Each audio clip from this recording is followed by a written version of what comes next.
And we've talked so far about 5 different ways that God speaks to us. The number one way that God speaks to us is through Jesus Christ. As a matter of fact, he said, behold, I stand at the door and knock.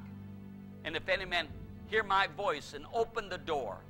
So we got to hear the voice of Jesus calling, the voice of Jesus beckoning. And I look at Jesus and I see the perfect will of the Father. Now, based upon that reality of Christ, I'm talking about the revelation of Christ, who is spoken of over 10,000 times out of approximately 300 pages of the New Testament, 6,700 verses.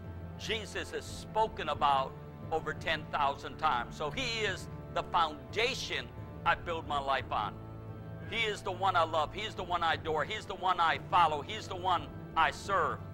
It's all for Christ. When Christ, who is our life, shall appear, we shall appear with him in glory. And if you be risen with Christ, seek those things which are above. And so the number one way that God speaks to us is through his son Jesus. It says there in Hebrews chapter 1, God, who at sundry times in divers manners spake unto the fathers, has in these last days spoken unto us by his Son.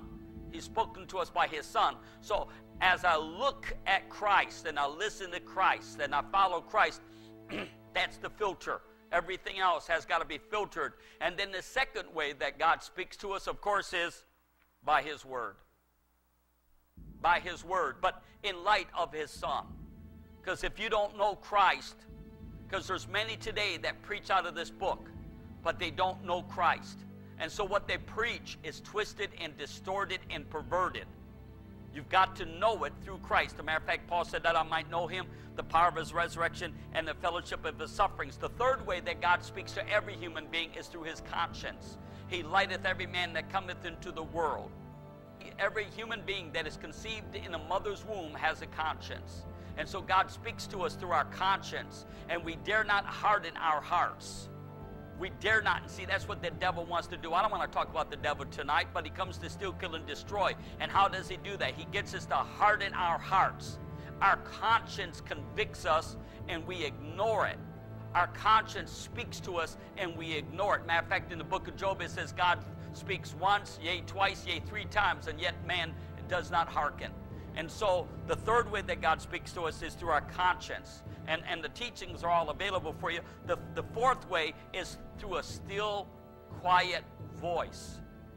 A still, quiet voice that will be behind us and will speak to our ears and say, this is the way, walk ye in it. So God will speak to us with a still, quiet voice. And I gave illustrations of my own life because there's 20 ways I have discovered. There's probably more that God does speak to us. Now you understand that when I say God speaks to us in 20 ways, that doesn't mean these all don't blend together. It's like our 5 senses. Our touch, our taste, our see, our smelling all blends together. My tongue, when I put the food in its mouth, I can taste the food, but I can feel the food if it's too hot with my tongue. Or there's too, and so my tongue can taste, but it can feel. When I talk about 20 ways that God speaks to us, and I'll talk about that some tonight, that a lot of times the way that God speaks to us will all blend together. It's not just one distinct thing all by itself, but it will work together like the gifts of the Spirit. We know we have what we call the revelation gifts, which is discerning of spirits, and the revelation gifts is the word of knowledge and the word of wisdom. The power gifts are the gift of healing, miracles, and faith. And we know the utterance gifts as tongues, interpretation. And so these are revelation gifts and power gifts, and there are also utterance gifts, but they all flow together. They all operate together. And so when God speaks to us, these things will flow together in us. And so God speaks to us with a still, quiet voice. He also speaks to us through what I would call perception. We perceive something.